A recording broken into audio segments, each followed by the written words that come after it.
अक्सर पहाड़ में एक बात लड़कियों को बोली जाती है कि पढ़ लिख करके क्या करना, आखिर में तो घास ही काटना है। हिंदी की तरफ आए तो यहाँ कहा जाता है कि भैया घास छील रहा है क्या। घास छीलना या काटना यानी वक्त की बर्बादी करना। लेकिन उत्तराखंड में घास काटना रोजमर्रा के जीवन का एक अभिन्न हिस्सा है। बात 2016 की है। टिहरी गढ़वाल के कुठियाड़ा गांव में एक प्रतियोगिता का आयोजन किया गया। इस प्रतियोगिता में 11 पंचायतों की 26 घसियारियों ने भाग लिया। प्रतियोगिता ये थी कि महज 2 मिनट में घास काटनी है और जो सबसे ज्यादा घास काटेगा उसे 1 लाख रुपए और 16 तोला चांदी का मुकुट दिया जाएगा।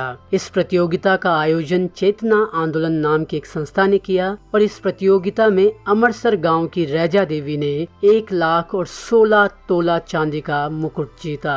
प्रतियोगिता में 3 पुरस्कार दिए गए और ये पुरस्कार गढ़ रत्न नरेंद्र सिंह नेगी के हाथों बांटे गए। ये ऐसी घटना है जो सिर्फ उत्तराखंड में हुई है।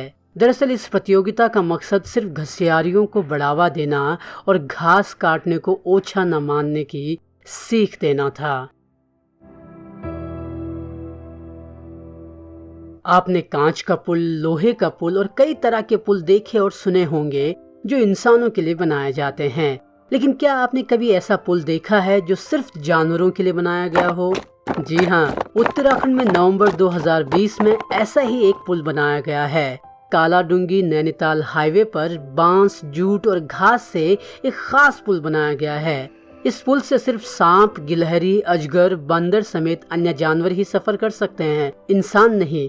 इस पुल को उत्तराखंड वन विभाग ने 2 लाख रुपए में तैयार किया है। ये पुल 5 फुट चौड़ा और 40 फुट लंबा है। तेंदुआ भी इसका इस्तेमाल कर सकता है। दरअसल इस हाईवे पर गाड़ियाँ काफी आती जाती रहती हैं।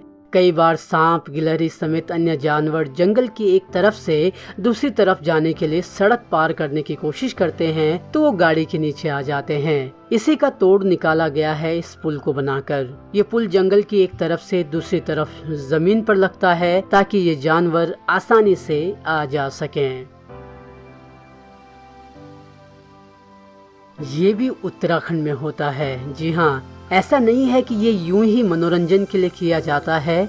इसके पीछे एक खास वजह है। बकरियों की शादी का ये कार्यक्रम उत्तराखंड में करीब बीते 3 साल से चल रहा है। इस विवाह कार्यक्रम में ग्रामीण बाकायदा अपने बकरे और बकरी की ढोल दमों के साथ बारात लेकर आते हैं। हिंदू संस्कार के मुताबिक उनकी शादी भी की जाती है और इस शादी का आयोजन होता है टिहरी गढ़वाल के पंथवाड़ी गाँव में। अब आपको बताते हैं कि इसका आयोजन क्यों किया जाता है। बीते 3 साल से इसका आयोजन द ग्रीन पीपुल और गोट विलेज नाम की संस्थाओं की तरफ से किया जाता है। इसके जरिए राज्य में भेड़ पालन को बढ़ावा देने की कोशिश की जा रही है।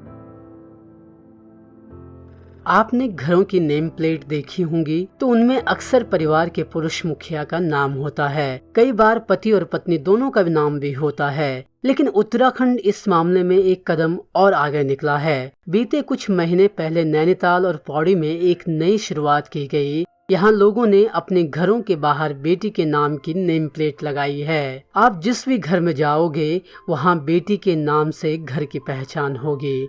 फिलहाल ये बेहतर और सराहनीय कार्य पौड़ी और नैनीताल के कुछ गांवों में शुरू हुआ है। ये आपको सुनने में थोड़ा अजीब जरूर लग सकता है, लेकिन भारत में संस्कृत किसी भी राज्य की आधिकारिक भाषा नहीं है, सिवाय उत्तराखंड को छोड़कर। उत्तराखंड ने 2010 के आसपास संस्कृत को अपनी आधिकारिक भाषा बनाया है। इस तरह उत्तराखंड में पहली आधिकारिक भाषा हिंदी है तो दूसरी संस्कृत। संस्कृत को आधिकारिक भाषा बनाने के लिए विधानसभा में बाकायदा प्रस्ताव पास किया गया। काश गढ़वाली, कुमाऊनी और जौनसारी को भी आधिकारिक भाषा का दर्जा मिलता तो शायद इन्हें बचाना और भी आसान होता। खैर, ऐसा फिलहाल तो होता नहीं दिख रहा। तो दोस्तों, ये थी 5 चीजें जो सिर्फ उत्तराखंड में की जा रही हैं। आपको भी इनके अलावा कोई और चीजें पता हो तो जरूर बताएं कमेंट करके। हमें गर्व है कि हमारे उत्तराखंड में अच्छी चीजों की पहल हो रही है और पूरी दुनिया के लिए हम नजीर पेश कर रहे हैं।